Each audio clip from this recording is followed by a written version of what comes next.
हमसे अच्छा जमा करना तो मधुमक्खी जानती है, संग्रह करना मधुमक्खी जानती है। मनुष्य के पास क्या है, मानव के पास कौन सा गुण है जो उसको अलग बनाता? सारे गुण तो उसने दूसरे जीवों से सीखे। कोई बहुत अच्छा गाता हो, किसी का कंठ बहुत मधुर हो, तो लोग क्या बोलेंगे, कैसा गाती है?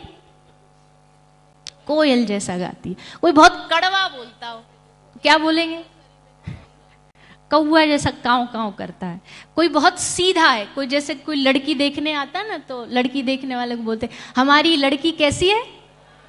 बोले गाय है, गाय। बस गाय ही गाय बताते, वो बाद में पता चलता सींग मारने वाली गाय है, इतना नहीं बताते। तो कोई सीधा हो तो एकदम गाय है। अच्छा, कोई मूर्ख हो तो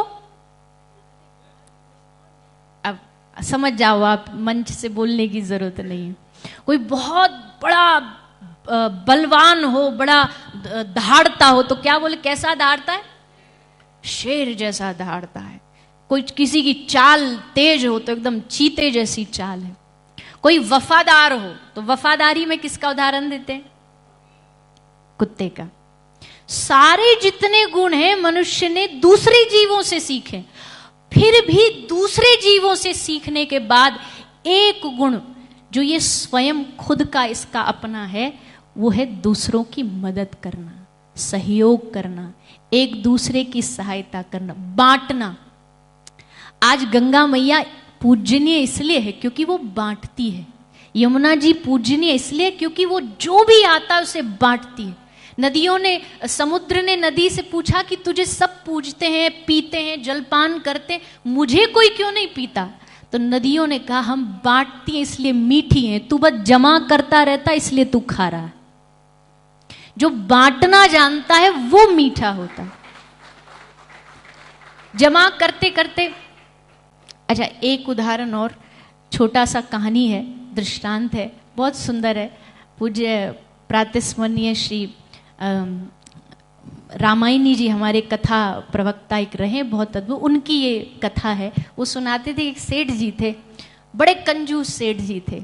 महाराज जी, पूज्य महाराज जी भी पधारे, हमारे हरिद्वार वाले भैया भी पधारे, सब महापुरुष बैठे हैं यहाँ।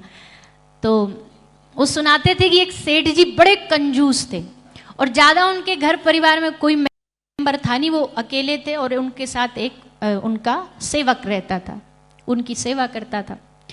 पर सेठ जी घर में भोजन भी इतना बनाते थे कि खुद ही का पेट भर सके। एक दिन घर में एक कटोरी खीर बनाई। अब कटोरी एक खीर की, खाने वाले दो, तो दोनों में बंटवारा कैसे हो?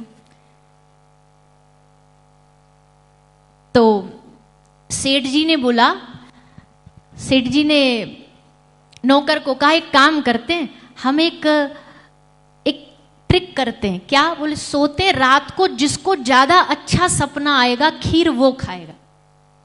बोले ठीक है। रात को गए, सोए दोनों, सुबह जगे तो सेठ जी ने ऑलरेडी प्लान कर रखा था कि मैं क्या सपना बताऊंगा ताकि खीर मुझे मिल जाए। तो सेठ जी ने कहा मुझे सपना देखा, रात को इंद्र देवता आए मुझे लेने के लिए, और कहाँ लेके गए? स्वर्ग लेके गए। रेड कारपेट बिछाया गया, कामदेव माला लेके खड़े थे, देवता मेरे स्वागत में खड़े थे। इतना बढ़िया सपना मुझे दिखा। तुझे क्या दिखा? तो नौकर ने कहा मेरे सपने में काला कोट वाला आया था। बोले फिर? बोले मुझे बोला कि उठ, मैं उठा। बोले फिर? बोले हाथ में डंडा था। बोले चल, मैं चला। रसोई लेकर के गया। बोले आ इधर, मैं गया। फिर? बोले फ्रिज खोल, मैंने फ्रिज खोला। बोले फिर डंडा रखे, बोला खीर खा। सेठ बोला तूने क्या किया? बोले खाली सेठ जी मरता क्या ना करता, डंडा से तो बढ़िया खीर ही खा ली मैंने। बोले मुझे क्यों नहीं बुलाया? बोला आप तो स्वर्ग में बिजी थे। आपको कहां से बुलाता, आप तो स्वर्ग में बिजी थे। इसका मतलब जानो, ये तो सिर्फ हंसाने के लिए। Moral of the story is, जमा करके रखोगे कोई ना कोई आएगा और तुम्हारी जमा की हुई खीर खा जाएगा। इससे पहले कोई खाए, उससे पहले उसे बांटना शुरू कर दो।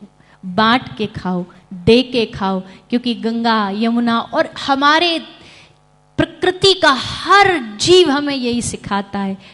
अगर आप ये वीडियो YouTube पर देख रहे हैं तो हमारे चैनल को सब्सक्राइब कर बेल आइकन दबाएं और Facebook पर देख रहे हैं तो हमारे पेज को लाइक करें।